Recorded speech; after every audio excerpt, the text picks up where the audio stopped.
அனைவருக்கும் வணக்கம்.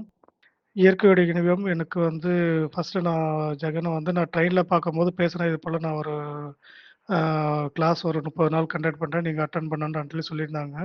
கோகிலா அண்ட் 2 பேருமே சொல்லியிருந்தாங்க. சரி கண்டிப்பா லிங்க் அனுப்புங்க. நான் அட்டெண்ட் பண்றேன்னு சொல்லியிருந்தேன். அப்புறம் லிங்க் அனுப்பிச்சு அப்புறம் ஓப்பன் ஆன பிறகு ஒரு 2 நாள் காட்டேன். ஆ தொடர்ந்து ஒரு 1 நாள் 2 நாள் கேட்கும்போது, என்னடா இது! ஏதோ எஃப்எம்ல கேட்குற மாரி பேசிக்கிட்டே இருக்காரு. ஏதோ என்ன பேச போறாரு? என்னன்னு ஒரு மாரியா ஒரு 2 நாள் எனக்கு அவ்வளவா அண்டர்ஸ்டாண்ட் பண்ணிக்க முடியல. அப்புறம் 3ஆவது நாள், 4வது நாள் பேசும்போதெல்லாம், ஆ இந்த சீக்ரெட் ஆடியோ ஆல்ரெடி நான் நெறைய டைம் கேட்டுருக்கேன். ட்ரெயின்ல போம்போது நான் அதிக என்னுடைய பயணங்கள் எல்லாமே மோஸ்ட்லி ரயில் பயணங்கள் தான் நான் நெறைய டைம் எனக்கு ஆடியோ கேட்கறதுக்கான டைம் கிடைக்கும். அப்ப நான் சீக்ரெட் ஆடியோ அடிக்கடி கேட்பேன். அந்த கான்செப்ட் மாரியே இருக்கேன்ற மாரி ஒரு 2, 3 நாள் கிளாஸ் போம்போது தெரிய ஆரம்பிச்சது எனக்கு.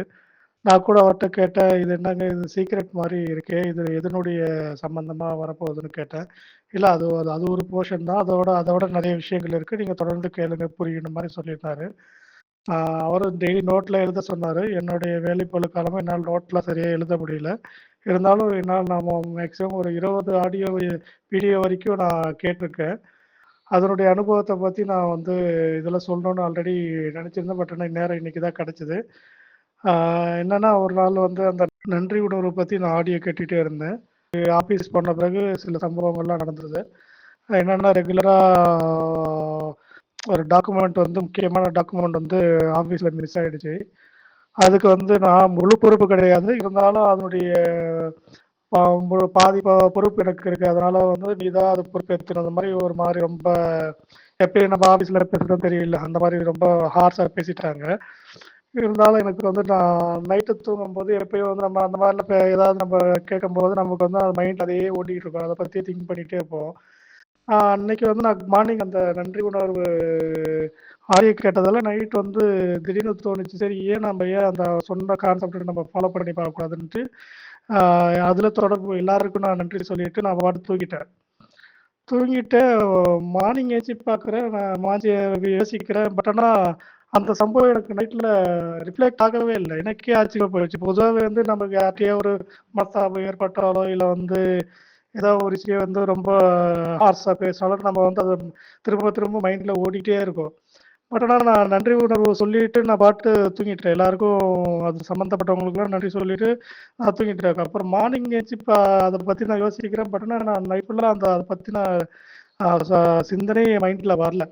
அப்பதான் தோணுச்சு, ஓகே இந்த நன்றி உணர்வுக்கு வந்து இவ்வளோ எஃபெக்டிவான ஒரு அ அதாவது என்ன சொல்றதுன்னா, அதனுடைய பயிற்சி எடுக்க எடுக்க தான் அதனுடைய உணர முடியும்ன்றத ஒரு எனக்கு தோணுச்சு. இப்ப வந்து நான் அத வந்து கொஞ்சம் கொஞ்சமா பயிற்சி எடுத்துக்கிட்டு இருக்கேன். ஏன்னா, நன்றி உணர்வு சொல்லணும் அவர் சொல்ற மாரி எல்லாருக்கும் நம்ம நன்றி சொல்ல முடியுமான்றது, மனசால சொல்ல முடியுமான்றது கொஞ்சம் கொஞ்சம் பழக பழக தான் எனக்கு செட் ஆகும்னு நெனைக்கிறேன். இருந்தாலும் முயற்சி பண்ணிக்கிட்டு தான் இருக்கேன். கண்டிப்பா வந்து அதனுடைய இம்பாக்ட் இன்னும் கொஞ்சம் கொஞ்சம் போக போக தான் எனக்கு புரியும்னு நெனைக்கிறேன். நான் கடைசி வரைக்கும் முயற்சி பண்ணி பார்க்குறேன். பட் ஆனா இந்த வகுப்ப பத்தி நம்ம சொல்லியே ஆகணும். ஏன்னா ஆரம்பத்துல கேட்கறதுக்கு ஒரு 5, 6 கிளாஸ் போனபோது ஒவ்வொரு கிளாஸும் ஒவ்வொரு நாளும் ஒவ்வொரு புதுமையான ஒரு அனுபவமா இருந்தது. ஏன்னா நம்ம அன்றாடம் நம்ம பார்க்குற நெறைய ஆடியோ, வீடியோலாம் யூடியூப்ல பார்த்துருக்கோம். நெறைய படிச்சிருக்கிறோம்.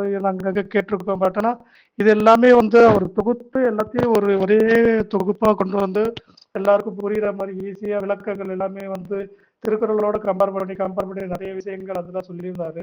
அதெல்லாம் கேட்கும்போது நமக்கு வந்து திருக்குறள் படிச்சிருக்கோம், கேட்டிருக்கோம், விளக்கங்கள் பார்த்துருக்கோம். பட் ஆனா அது இயற்கையோட ஒன்றி ஒவ்வொரு எக்ஸாம்பிளா சொல்லும்போது நமக்கு எல்லாமே புதுமையா இருந்தது.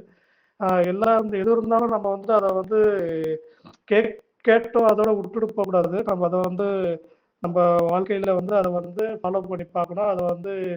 அது வந்து என்னதான் பயிற்சி எடுத்து அத வந்து நம்ம செய்ய செய்ய தான் அது நமக்கு வந்து அதனுடைய பலன் கிடைக்கும்னு நெனைக்கிறேன். அதனால நான் முயற்சி பண்ணி அத கொஞ்சம் ஃபாலோ பண்ண பார்க்குறேன். இந்த குழுவுல வந்து இவ்வளோ நாள் இந்த 30 நாள் வகுப்புல என்னால ஒரு 20 நாள் கிளாஸா அட்டெண்ட் பண்ண முடிஞ்சது. இருந்தாலும் அ வ அதனுடைய பலன்கள் வந்து எனக்கு கிடைக்க ஆரம்பிச்சிருக்க மாரி தோணுது. இருந்தாலும் நான் முயற்சி பண்ணிட்டு இருக்கேன். அதனுடைய தொடர்ச்சியா எப்படி இருக்குன்னு போக போக தான் தெரியும். அதனுடைய தொடர்ச்சி தெரிஞ்சதுன்னா கண்டிப்பா நான் ஃபீட்பேக் குடுப்பேன். நன்றி. எல்லாருக்கும் அனைவருக்கும் வணக்கம். நன்றி.